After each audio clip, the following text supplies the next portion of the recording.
Bien, y ahora vamos a revisar dos cuestiones más. Primero, ¿qué tan bueno termina siendo esta técnica como un modelo? Porque todo en el fondo es un modelo, por más que esté basado en datos, hay un modelo atrás. Vamos a tratar de repensar un poquito si este modelo es coherente con cómo uno piensa que es el Data Generating Process que subyace a los datos. Y la segunda es compararlo con el método de vecinos más cercanos, porque esa comparación va a ser muy interesante para entender las diferencias, pero también para ayudar a entender mejor dónde están las potencias de, los, de los árboles. Entonces vamos primero con el primer tema. A ver, este resultado, ¿creemos que puede llegar a representar en general a procesos en los cuales uno quiera modelar, hacer explicación o predicción? La respuesta en general es no. Difícilmente, piensen un segundo en cómo quedó en este árbol el feature space.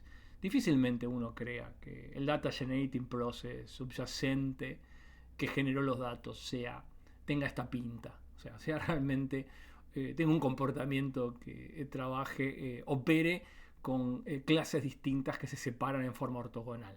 ¿Qué quiero decir con esto? Vamos, no, difícilmente. Uno no cree que ART sea útil porque representa realmente el modelo que está atrás. Es mucho más probable que el modelo que está atrás tenga la pinta de un modelo lineal múltiple o tengo la pinta de un modelo aditivo, un modelo generalizado desde el punto de vista estadístico, o que una red neuronal se aproxime mejor a los datos y que represente el modelo subyacente, pero no claramente un árbol. No, uno no usa árboles de regresión o clasificación porque crea que en el fondo el mecanismo que lo generó tiene esta lógica univariada de partición ortogonal. No es el caso. Se sabe que en general es una aproximación al proceso y que no representa fielmente el proceso. Primer punto. Segundo punto interesante es hacer una comparación con el método de vecinos más cercanos, que claramente tiene similitudes, porque no solamente es un procedimiento basado en datos no paramétricos, sino que tiene esta idea esencial de hacer predicciones por cercanías, por vecindades del feature space. Pero las diferencias son muy importantes. Entonces vamos a repasar uno por unas 5 diferencias que creo que son más relevantes. Primer punto, que es ¿qué métrica necesitamos definir? ¿Cuán ambiciosa es la métrica que necesitamos definir para poder avanzar en el proceso de construcción del método? Si recordamos bien, en vecinos más cercanos, teníamos que definir una métrica que trabajara sobre todo el feature space. O sea, cada vez que teníamos que clasificar o predecir una nueva observación, teníamos que medir distancias de la nueva observación a las anteriores en términos de todos los features. Y fíjense que en este caso, en el caso de CART, eso no es así. La única métrica que tenemos que definir es una métrica que está basada, que trabaja feature por feature, no integrando a todos los features simultáneamente. Para poder, por ejemplo, una nueva observación, hacerla descender por el árbol, yo no tengo que tener una métrica que involucre simultáneamente a la variable x1 y x2. Que piensen que tranquilamente, no en este ejemplo, pero en un caso real, podría ser que x1 sea continua, pero x2 sea categórica. Y eso le agrega una complejidad a vecinos más cercanos, porque me obliga a definir una métrica que combine a una categórica y una continua.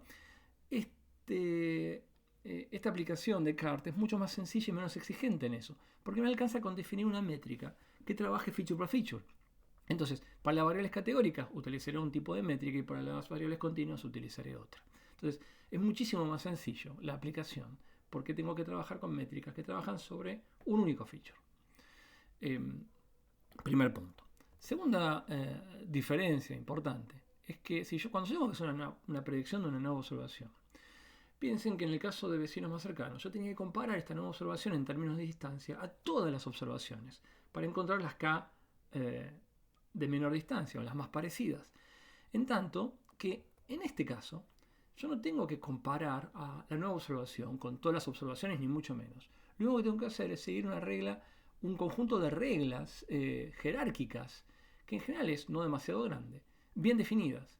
Y en base a esa secuencia chica de reglas anidadas jerárquicamente, yo llego a una determinación de a dónde pertenece la nueva observación. Por ejemplo, habíamos dicho, bueno, comparo, x1 es menor que a, x2 es menor que b, x2 a su vez es menor que D, entonces vas a parar este nodo terminal. Apliqué 3 reglas basadas cada una de ellas en una única variable y automáticamente sé dónde tengo que asignar esta nueva observación. En ese sentido es mucho más rápido que vecinos más cercanos. Pero al mismo tiempo, y ese es el tercer punto, no solamente es más rápido, sino que para poder operar el método, tengo que almacenar muchísima menos información. En vecino más cercano tengo que de alguna manera almacenar toda la base de datos, porque tengo que comparar una nueva observación contra todas las observaciones. Y en CART no necesito hacer eso. Lo único que tengo que almacenar es este conjunto de reglas que me llega a los nodos terminales. Bien. Una cuarta diferencia es que vecinos más cercanos es un método eminentemente predictivo. Es difícil que podamos extraer algo de explicación del método. Sin embargo, y esa es una gran, quizá es la principal fuerza del método CART, es que tiene una componente inherentemente explicativa, incluso si lo utilizo como un método predictivo. Es muy sencillo, es casi trivial mirando el árbol, sacar algún tipo de conclusiones. ¿Qué conclusiones podría sacar, por ejemplo, de este árbol? La primera conclusión que podría sacar es que parece ser que la variable x1 es la más importante porque aparece primero como regla para dividir a las clases. Otras conclusiones que podría sacar es cómo interactúan las variables, porque como yo primero parto por x1, pero después termino partiendo por x2, puedo sacar conclusiones acerca de interacciones que hay entre x1 y x2. Y después puedo sacar conclusiones analizando cómo se llega a los nodos terminales. Entonces, si yo llego a un nodo muy puro como este, yo puedo pensar que hay zonas que son exclusivamente rojas porque tienen características que puedo llegar a determinar explícitamente en términos de esos atributos. Esta zona roja es una zona que claramente tiene las propiedades de tener valores chicos de x1 y valores, por ejemplo, intermedios de x2. Y eso lo puedo deducir automáticamente mirando el árbol. Y eso es algo que no puedo hacer con vecinos más cercanos. Esta componente explicativa fuerte en CART es una ventaja que tiene con respecto a vecinos más cercanos. Y por último, y esto es un rasgo que es sobresaliente, y yo diría que en general es casi excluyente de los métodos de árbol, es la de poder trabajar en forma natural con observaciones faltantes. Y acá no solamente es distinto con respecto a vecinos más cercanos, sino que es distinto con respecto a la mayor parte de los métodos estadísticos y del machine learning. ¿Por qué? Porque los árboles de regresión y clasificación van a permitir hacer lo siguiente.